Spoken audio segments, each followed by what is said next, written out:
Hello, everybody. Thanks for being here at 11:25. I know it seems late, but after the pub crawl, it's definitely not. I have a little bit of pub crawl dry mouth myself, so you'll have to forgive me if I occasionally go for the water. So the name of my talk, which is, I was pretty proud of the name, and then I said, it's a really good name. I hope I can create a talk that lives up to it. And I think I did. Just kind of like to review what we're going to talk about. We'll go into a little bit about my two jobs, both in Eve and in medicine. And then we'll talk about, I really want to go into sort of what I think makes them similar and give you some tools from the medical world that I think will help you run your corporations and your alliances or your coalitions. How many of you are involved in corporation leadership in some way? Either a director or a CEO or aspiring director or CEO? So that's this is what this is aimed at. And even if you're not, at some point you might get there in Eve. I find it immensely satisfying to run a corporation. I spend a lot of my time not in the client, on my phone or on Jabber or on TeamSpeak, but it's something I really enjoy doing in terms of managing people. And then we'll take a couple of best practices from stuff that we do in my corporation that I think is pretty good stuff and that, I try to practice on a day-to-day basis that sort of came from my work in emergency medicine, and hopefully you get something out of it. It's a bit of a potpourri. There's stuff in this that I could spend an hour talking about in and of itself, but I kind of thought that if we hit on a bunch of things, that maybe at least one of them would change what you do in Eve, or you'd find it interesting, or you'd go home and tell your CEO about it, and it would affect your corporation and maybe help you be more successful. So that's my goal. So just if I can give you one thing out of a whole list of things that affects your corp, then I've been successful. So these are my two jobs. In Eve, interestingly, I've done that job longer than my real job. I'm the CEO of what I would call modest-sized, for 0, SOV inclined, because we don't always hold SOV, corporation. We're in Test Alliance, which is in Hero Coalition, obviously, as you know. We're PvP focused. We have about 200 members. We've ranged anywhere over the course of at least the past 4 or 5 years from anywhere from 100 to 200. And a lot of that has had to do with things that have happened to the corp, various crises that come along, and we'll talk about what that means and how that affects your corporation a bit later. We've been doing this for 8 years. For that 8 years, I've pretty much been the CEO the whole time. So while I've shared that responsibility with some people occasionally, just because I need a little break, I pass it off to somebody else. I've managed to kind of not burn out too bad over 8 years. So I guess I think I know a little bit about what I'm doing. And we have no skill point minimum, so we see a huge variety of player skills and player ages. In real life, I'm an emergency physician. Attending means I'm in charge in an emergency department that has residents. It's a busy level 1 trauma center in Newark, New Jersey. If any of you are from the U.S., it's a small urban center just outside of New York. We have a lot of inner city violence, a very sick population. We're very busy. I teach residents, and I think that really informs what I do in Eve a lot, because teaching a resident is sort of like helping a director kind of become a little bit more of a leader in Eve. You take a member early on that hasn't done any leadership activity and slowly kind of bring them up to the ranks till maybe they could be a CEO or function close to a CEO or function as a director. Once again, I've been there for 6 years. So when I told some of my friends, both in Eve and in medicine, I was giving this talk, a lot of them said, well, I don't know what these things have in common. Well, a few things in common. First, they both have plenty of violence. So both the emergency department and Eve. I see plenty of drunk people in both of them. Both have complicated problems, but I have to tell you, Eve probably wins on that one. And then recently, they both have a good deal of fatigue involved. So it goes further than that, though, and that a lot of it's about process. It's not necessarily about medicine. Where I work is a 24/7 environment, just like Eve. I have variable teams available to me. One day I may have 3 residents, another day I may have 1. I might have 2 nurses or 3 nurses. The skill of those teams varies, and I have to educate and develop my subordinates, the people that work for me. So, I was talking to one of my residents about a year ago. So I've come to Fanfest now for 5 years. This is my second year presenting. I presented 2 years ago at DNS Black in the same room, kind of the same type of stuff. And I managed to keep that a secret from everyone at work for about 3 years because I really didn't want to tell them what I was doing in Iceland. Eventually, they got curious. Why does Dr. Rosani go to Iceland every year? And, it came out.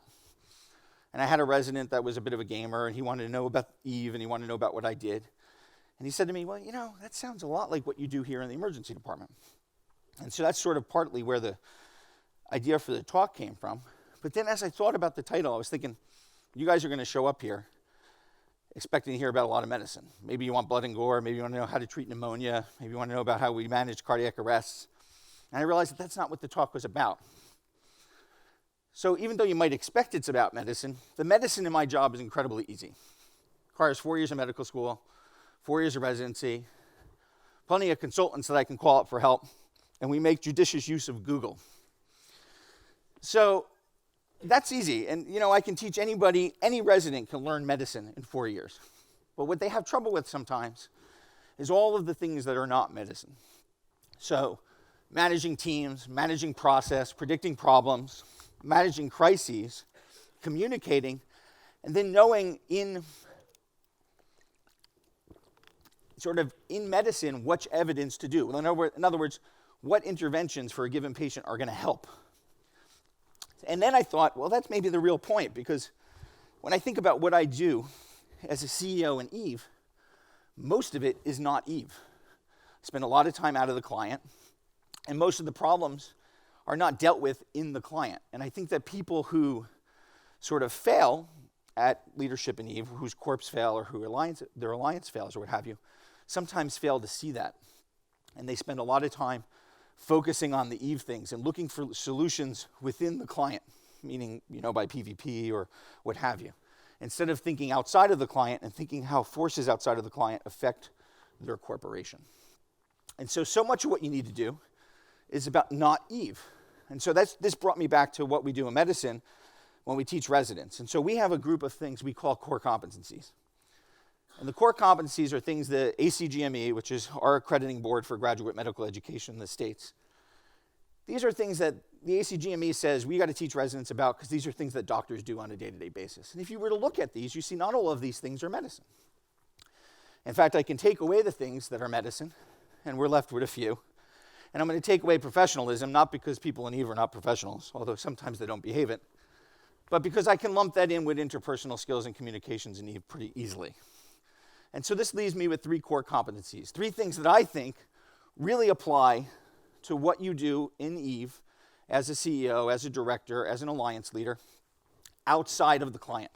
Things that we need to think about beyond what is, typically Eve, what happens when we play. And so I want to go through these 3. I want to talk about what definition we use for them in medicine, and then talk just a little bit about how I think they apply to Eve. And then after that, we'll hit on a couple best practices. So systems-based practice in medicine is fundamentally all of the things that are not medicine. So in the States, this involves, how do people pay for their medical care? It involves how do I obtain an x-ray? How do I get labs? This is really all of the actions, and this is all the things that impact my ability to deliver medical care. In Eve, this is all of your resources. This is all your forums, your CCP forums, your third-party forums. It can also be kill boards. It can be internal forums. It's also your methods of communication. Do you use TeamSpeak or Mumble, Jabber? But it also goes down to your methods of recruitment and the structure of your corp or your alliance. It's also the things that may seem client-based, but they're really external, like metagaming. Things like spies and AWOXers and thieves. This is part of the systems of Eve that impact your corporation. And if you don't sort of think outside of the client and think about these things sort of proactively, that's when they're going to hit you hard. And so the lesson that I want you to take from this is that, like emergency medicine, what we do in Eve is often less about knowledge in the game and more about understanding all of the forces that impact your corporation. And this may seem, self-evident, but I think what the failure that a lot of people make when they manage their corp is they don't actively think about these things. They don't sit down, write them down, type them out, and think about all of the factors outside of the client that impact your corporation and decide how are we going to address those factors. And in particular, one of those factors are the people. And this brings us to the second core competency. So the second core competency, communication and interpersonal skills, I think is the most important. I think that it's easily misunderstood to mean how I talk to people or how I relay information. And it goes beyond that. And before I was an ER doctor, I was a volleyball coach. And I had a very good teacher for volleyball coaching who taught me this.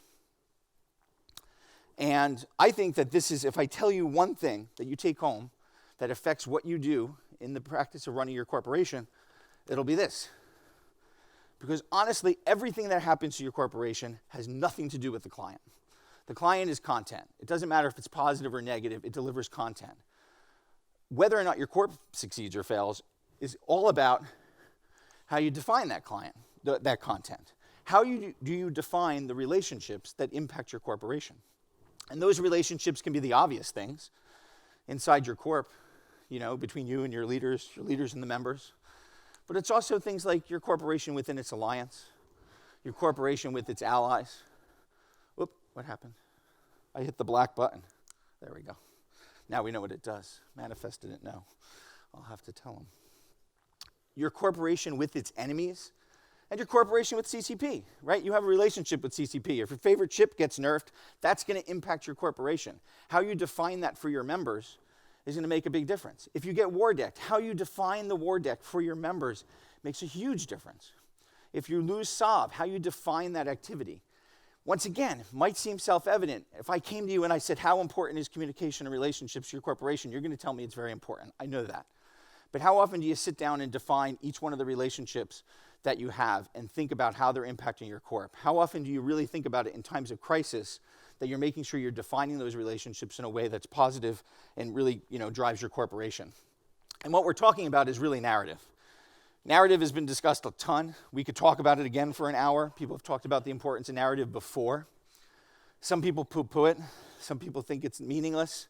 But I honestly believe that it's the game. Eve is an MMO. It's about relationships. It's about playing a character, whether or not that character is very close to your real-life personality or not. It's not League of Legends. It's not World of Tanks where you get one-off fights. And so I don't think that good fights will ever really carry you to the end. If all you rely on are good fights, when the good fights stop, your corporation or your alliance is going to fail. And honestly, it's a competition. I really believe competition is just better when the competitors want to beat the living bejesus out of each other, right? And that's a form of defining your relationship. Doesn't mean you have to hate your enemy forever, but it means you need to define your relationship with your enemy in a way that your court members and your alliance members want to fight them. And we'll talk a little bit more about this in terms of crisis management when we get to best practices. And so lesson number 2, and I think this is probably the most important of sort of the 3 core competencies, is really just you need to become a master at sculpting and defining the relationships that impact your corp. And that means you need to sit down, you need to define them, you need to address them, and really think about how they impact you on a day-to-day basis. Core competency number 3, real quick, and then we'll get into some best practices. We call it practice-based learning and improvement. It really means looking at what you do and looking at the data for what you do. And I'm going to go a little bit further and teach you something about what we call evidence-based medicine. Fundamentally, it means looking at data to make sure that the things we do in medicine actually help. So there's lots of things in medicine we've been told for years work, and then when we look and we actually study it and we look at patients, it turns out they don't work. And so that's where evidence-based medicine. And so what I want to promote is evidence-based Eve, because there's a lot we do in Eve that honestly we have no data to support, we have no proof to support. For a bunch of kind of nerdy, scientific-y people, I think we tend to be incredibly dogmatic sometimes. And so you want to know what others are doing and why. Look for evidence, right? And don't discredit people just because they're goons or test or brave, right? Everybody's got a good idea. It may or may not apply to your corporation. It may or not apply to your alliance. But just because it comes from the enemy doesn't mean it's a bad idea, right? Don't assume that what you're doing works, and I think that we in Eve are notorious for this. You see a lot of it when it comes to industry things. I'm not a big hater of industry, but I like to be proven that that something's profitable, that something makes sense. And remember, even in PvP, prove to me, show me some data, right? It's the more we kind of come up with data that supports what we do, I think the better we are. And remember, a lot of what you're doing goes beyond Eve. You can look for sources in other places. If you're really into this stuff, there's business research, there's, science articles. There's actually a Journal of Virtual Worlds research that I happen to take a look at going into this. It's actually some pretty high-minded stuff. It's very difficult to read. But I found a lot of things to support some of my best practices from business literature. So the stuff is out there. And just remember that when you are taking evidence, when you're looking at, say, what another alliance does or what another corporation does, or you're taking something from some other source, think about how it applies to your corporation. Just because there's data to support something doesn't mean it's right for your corporation. Your corporation is unique, its size is unique, and so you want to look for things that are being done by people who kind of fit your same niche. Are they high-sec and you're high-sec? Things like that. And so lesson number 3 is do things that clearly work. Either model others, experiment, get advice, but then test those things and get data and make sure they're working for you. Anyway, so we're going to go into a couple best practices, but I guess we can take a little time. We're running a little late, but I was told we can go over because there's nobody after this. Any questions so far? Okay. So let's talk about what we do in Star Frontiers a little bit. And we'll look at it from the point of view of the core competencies that we talked about. So first, we can talk about team management. And so how many of you, when you started your corp or were in a corp that started, somebody wrote something that looked like this? Anyone? Does it work? Do you do it? Right? Yeah, does this work? Frankly, I don't believe that it works. And I think that if you look at corporations, they're either ignoring it or those corporations are failing. And the problem with this is that there's no redundancy in it, right? Each one of these people has to be on when they're needed to be on. But the problem is Eve is a 24/7 environment, right? When a crisis hits or something needs to be done, the people you need may or may not be on. And while some organizations in Eve compensate for this with redundancy, in other words, they take each one of these things and they put like 4 or 5 people in it. I don't know how many people are in your corporations. I have a 200-man corp. I can't find 4 PvP directors, 4 industry directors, right? That's just not feasible. And so what we aim to do is do something that's a little less hierarchical and a little bit more fluid. And there's actually data in business research. There's a lot of journal articles about this to support it. And I'm not going to go into a bunch of journal articles. I don't want to turn this into a kind of a boring journal club. But the bottom line is there's stuff outside of Eve to support non-hierarchical teams. And that shows that those teams can be more creative and more fluid. And so we end up doing something that looks a little bit more like this, right? Where you have a CEO still, right? And you have all these directors that overlap. And it's understood that they need to communicate, they need to be aware of all aspects of the corporation, so that when only one of them is online, they can do my job, or they can do the logistics director's job, or they can do the PvP director's job. The only thing is, recently, as I wrote this, and so I'm going to tell you stuff that I don't think I've really even applied all that well yet, it occurred to me that I still am not super happy with this, because I want my directors to be more important. So I want to gradually turn them in to mini CEOs. We started doing this already, and it sort of comes out of the idea of teaching residents. In other words, you don't make someone a director right away. And so we've actually created multiple director levels. We use the role system to make sure that we don't expose a lot of assets. Other people do this with the term officer or various other things. I think that that's fine. I like using the term director because I think it puts a mindset that they're equivalent to the more senior directors, and so they take that job very seriously.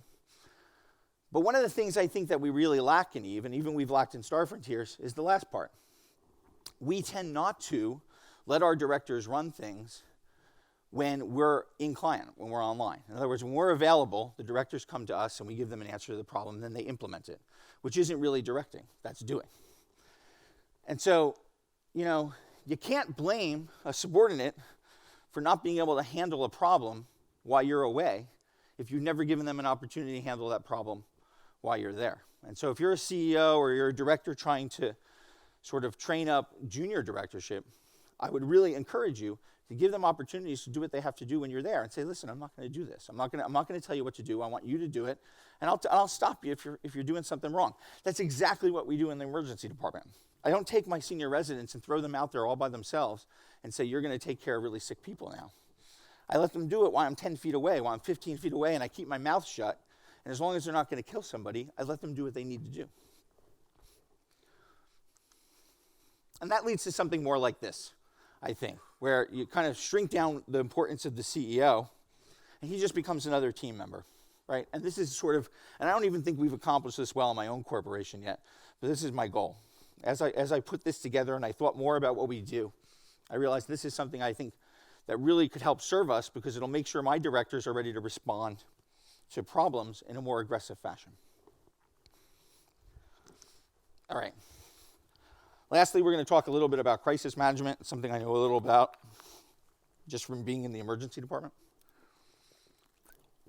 The emergency department and Eve are kind of similar in terms of their crises, because like Eve, they could happen any time of day. And like Eve, there's sort of no making them go away. And we'll talk about that in a little bit. But I think the key to crises is to realize that crises, above all else, are about relationships, the same thing that Eve is about. It's all about understanding your relationship with the crisis, understanding your relationship with the other players in the crisis. And if we wanted to, and it's a problem that's ultimately solved by communication. It doesn't matter what you do in the client. That may affect whether or not you win or lose a fight, whether or not you maintain solve. It may have impact when the war deck ends, but it's not what determines the impact of the crisis on your corporation. If you look at crisis management literature, oddly, my field doesn't produce a ton of it. It tends to come out of business literature, and I don't know how useful it is, because it tends to focus on prevention and damage control. It views crises as things that are undesirable, and I'm going to argue to you that in Eve, crises are not only unavoidable, but immensely desirable. They're what the game is about, right?